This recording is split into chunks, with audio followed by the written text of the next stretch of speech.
Missing family events is hard.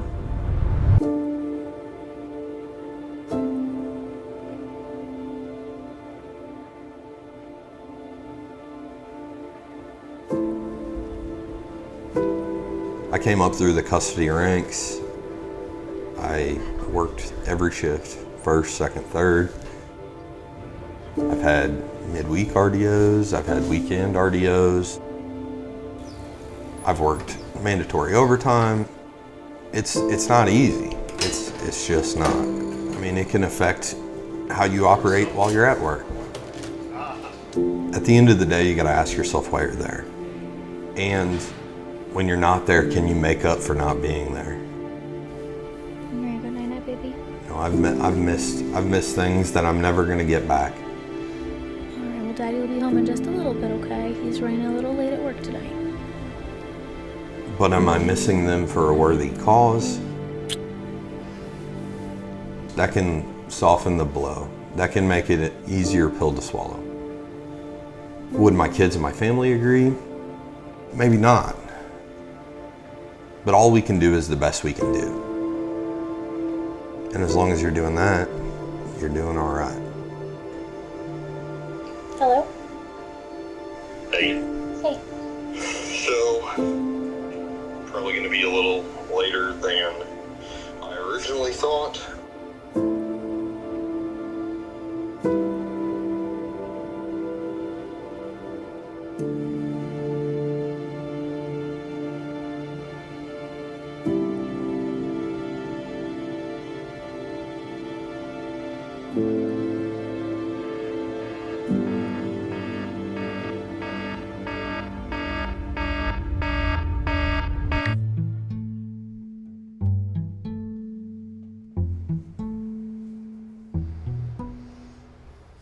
My name is Kyle Kempker. I have been married to my amazing wife for 6.5 years. I've got 3 beautiful daughters, 1 on the way, and I've been employed by the Department of Corrections for 12 years. When Kyle and I actually first met a long time ago, one of the things that really surprised me was, off the bat, he told me what he did. This was whenever he started in corrections. He's been in there for over 12 years. This would have been 9 years ago almost. So very new to it. And he had told me some of the stories about what he has experienced with him being in corrections. You hear some of the things that goes on behind scenes that not your typical person would go through. It's a unique situation to know that every day he walks into somewhere that nobody else wants to be.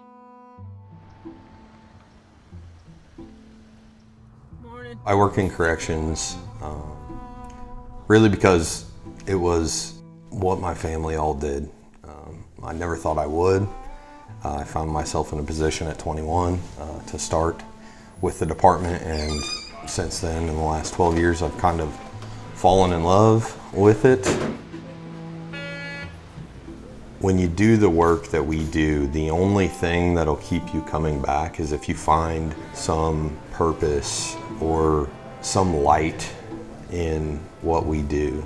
It can be mundane, it can be monotonous, it can be, violent. Corrections can show you the absolute worst of humanity, if that's all you focus on. But it can show you the best as well. That's why I keep coming back and looking for the positive, the light.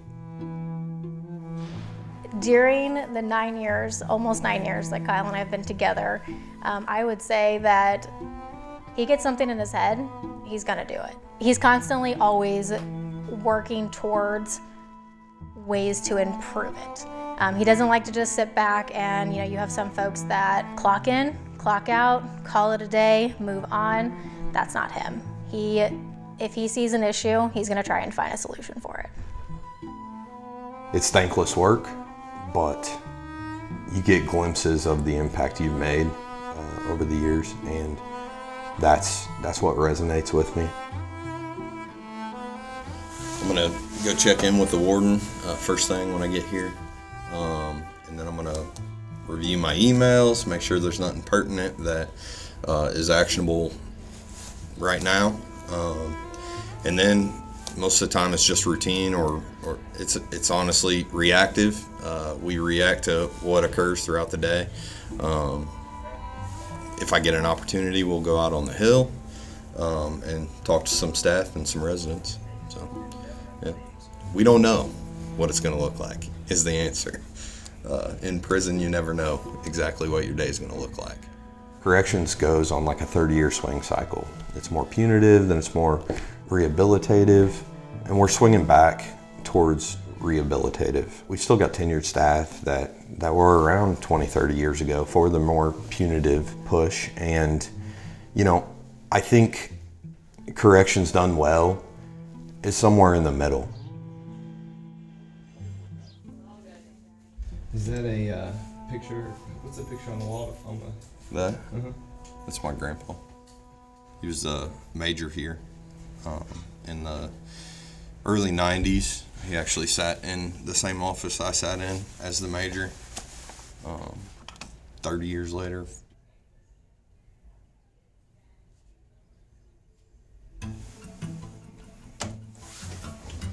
All right, I'm caught up. Let's go for a walk. You might think big picture, oh, these residents get out, and, you know, they go live their lives, but they're right there in your community. They literally could be right next door to you. So I know he has a drive to really make a change. And when he started with corrections, it was driven by his family, you know, like, hey, go give this a shot. But I think really once he got his toes in the door, he really saw the impact that it could have, again, not only on the immediate community, but the outside community. All good? All right. Most people won't dispute that they're there for a reason. They have to pay for the crime they committed. But what are we doing with them while they're there? How are we turning them back out? Do we want them to be menaces to society or to lead the same life that they had led? Or do we want them to be productive members of society? People that you can feel safe around as your neighbors. Corrections is about people. It's leading people. The individuals incarcerated are no different than the staff supervising them or the people out in the community. They just didn't have effective coping mechanisms, or they didn't have the confidence or the hope needed to pursue their dreams, or they just didn't know how. They've never been shown how. We're gonna go on a walk, essentially, go mingle with the population, speak to some residents, some staff, check on everybody, answer questions. That's kind of the deal. That's what we do.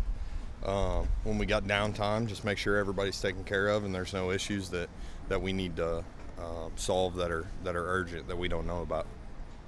The biggest thing that we can do as staff to affect the change that we really want to see is to try to perpetuate that growth in any way we can.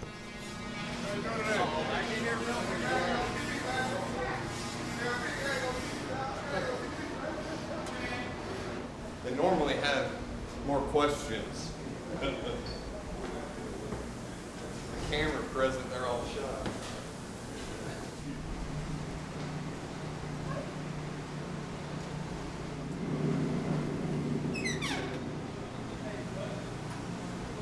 Everything going all right? All right. You ready? Yes, sir. You did. Thank you.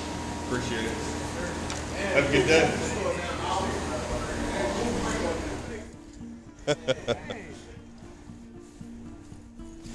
The past couple of days have been a lot more eventful. We had some drugs come in and had some overdoses and stuff. It seems like they've gone through them, or we found it all. But whatever the case may be, this is what calm looks like. I know where it was. You can leave that. It came. Here. Do with the dread. I know who he is. Yeah. He's on the 9. Yeah. What's his phone number? I'm actually going to go talk to one of my IPS guys about it because he's really into getting spiritual and stuff like that, so I'm going to recommend you guys get a hold of him. When guys I've worked with can say, my kids call me dad again, you know, when mothers come up and thank me for giving them their son back. It lets you know that you're changing things for the better, even if it's one person at a time. I don't know if this is what you were hoping for, but this is the job. I mean, this is it. Some days are slow, which everybody watching this that works in corrections is gonna make note of me using the word slow or quiet or calm, but they're kind of taboo in corrections. But this is what it's like when everything's going the way it's supposed to. So.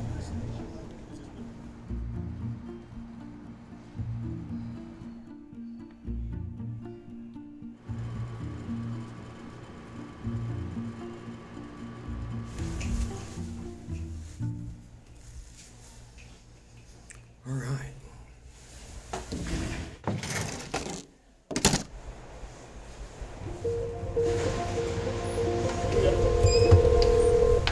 Hello. Hey, just letting you know I'm on the way. Sounds good. All right, see you in a minute. All right, love you. Love you. Bye. Bye.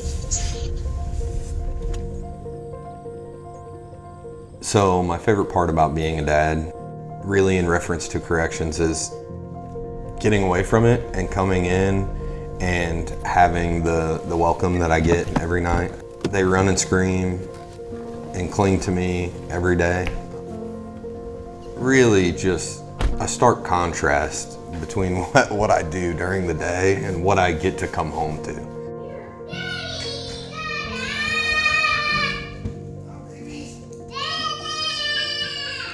Hey girls, I'm gonna change clothes. Then you wanna go on a gator ride? Yeah. Yeah. empty and a foot. It's nice outside, so we should go play.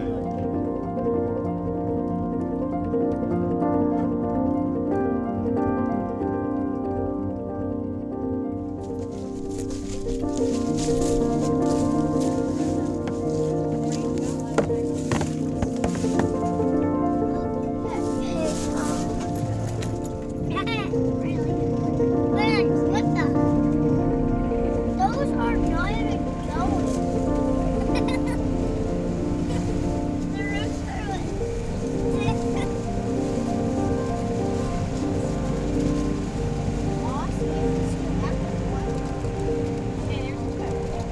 Break your fingernail.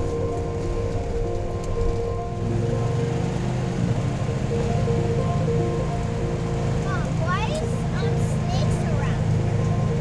Why are snakes around? It's difficult at times when all you do is invest in everybody else all day long, to invest in your family. The most important relationships in your life are with the people that live in your house. And you have to make them a priority. You have to invest that time and that work into the relationship, because all relationships require work.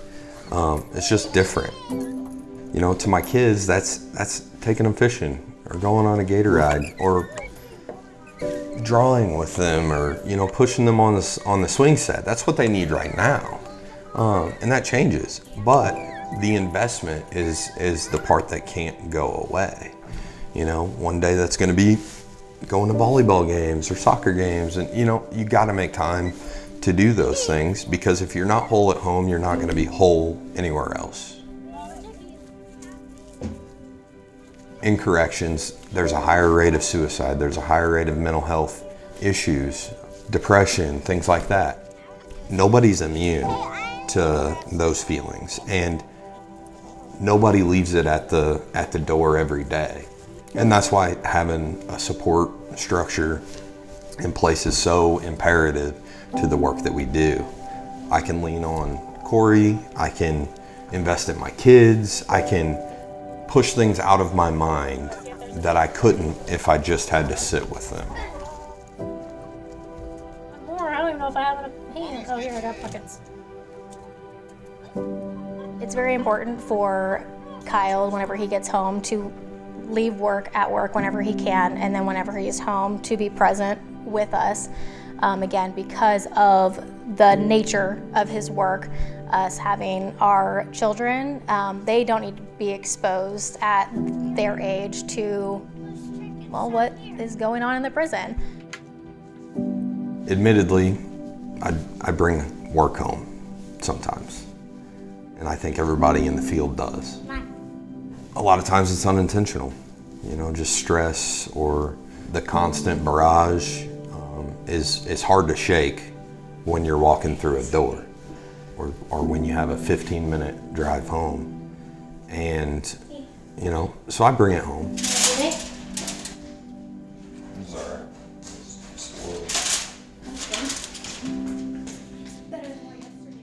And so while he does have to bring his work home with him, with his position, he does have work emails he addresses, he has work calls that come in at 2 a.m. in the morning that he has to take. He's just honest and upfront of, hey, I've got the situation that I'm dealing with. I just need to step away for a second. Are you good? Is that okay?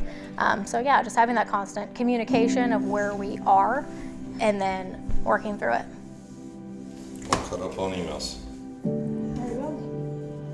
Anything else on the plate? Yeah. Now we can go do movie night with the girls. Until tomorrow. There'll be 60 more.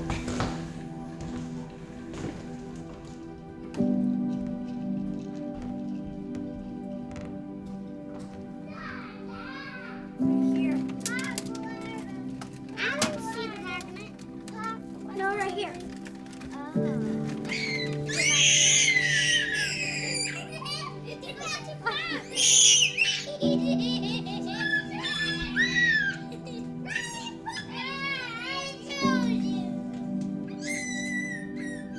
The most fulfilling part of my job is sending men home to be fathers.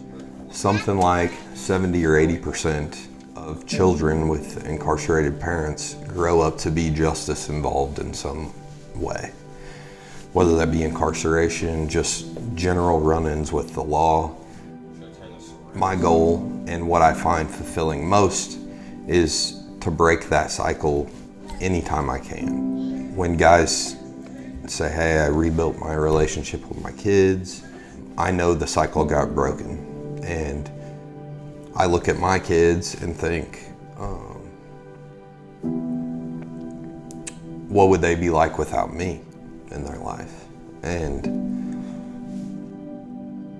kids are innocent, They shouldn't have to atone for what their parents have done. But how do we do better? How do we control the damage done? And we should be focusing on relationships with family and how to strengthen those bonds.